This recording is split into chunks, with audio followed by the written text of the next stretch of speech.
अस्सलाम वालेकुम दोस्तों, क्या हाल चाल है। बात करेंगे जी ओमान एयरपोर्ट्स के हवाले से। स्पेशली वो लोग जो ओमान में इंटर हो रहे हैं उनके लिए पहले भी कानून है, लेकिन अभी बड़ी सख्ती से जो है उसके ऊपर अमल दरामद करवाया जा रहा है।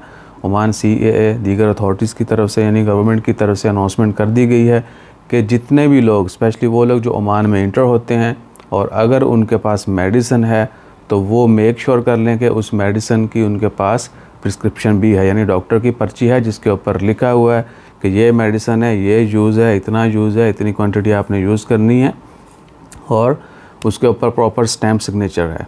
यानी किसी भी वेरीफाइड कह सकते हैं या अच्छे हॉस्पिटल क्लिनिक की आपके पास प्रिस्क्रिप्शन होनी चाहिए, जिसके ऊपर यानी आपने शो करवाना है कि ये मेडिसिन मुझे डॉक्टर की तरफ से रिकमेंड की गई है और मैं अपने पर्सनल यूज़ के लिए, इस्तेमाल के लिए कैरी कर रहा हूँ, कर रही हूँ।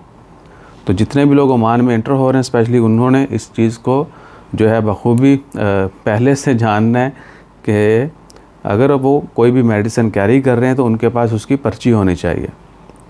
तो लाजमी तौर पर आप जो है वो पर्ची साथ रखें, वरना एयरपोर्ट के ऊपर आप तख़ीर का शिकार भी हो सकते हैं, यानी देर हो जाएगी, मेडिसिन की चेकिंग ये वो में टाइम लग जाएगा, या फिर हो सकता है कि मेडिसिन रख भी ली जाए, क्योंकि अगर आपके पास पर्ची नहीं होगी और कोई प्रूफ नहीं होगा कि आप क्यों कैरी कर रहे हैं तो हो सकता है वो मेडिसिन आपसे लेके वहीं पे डिस्पोज कर दी जाए। तो कोशिश करें और हमेशा जो है रूल्स को फॉलो करें।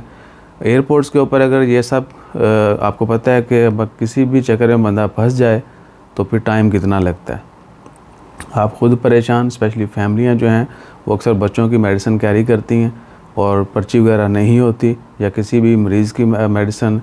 और दूसरा ये भी कि कभी भी किसी दूसरे की मेडिसिन मत लेके आएँ, अगर लेके भी हैं तो वो मेक श्योर कर लें कि लिमिटेड क्वांटिटी हो और प्रिस्क्रिप्शन हो और आपको पर्सनली भी पता हो कि ये किस पर्पज़ के लिए, वरना आप वहाँ पर सफाइयाँ देते हुए बहुत सारा टाइम लॉस करेंगे। तो अपना ख्याल रखिएगा। डेट तो आज मैं बतासी नहीं, आज 27 मई है और दिन है जुमे का। ये आज की खबर है। जज़ाकल्लाह, अल्लाह हाफ़िज़।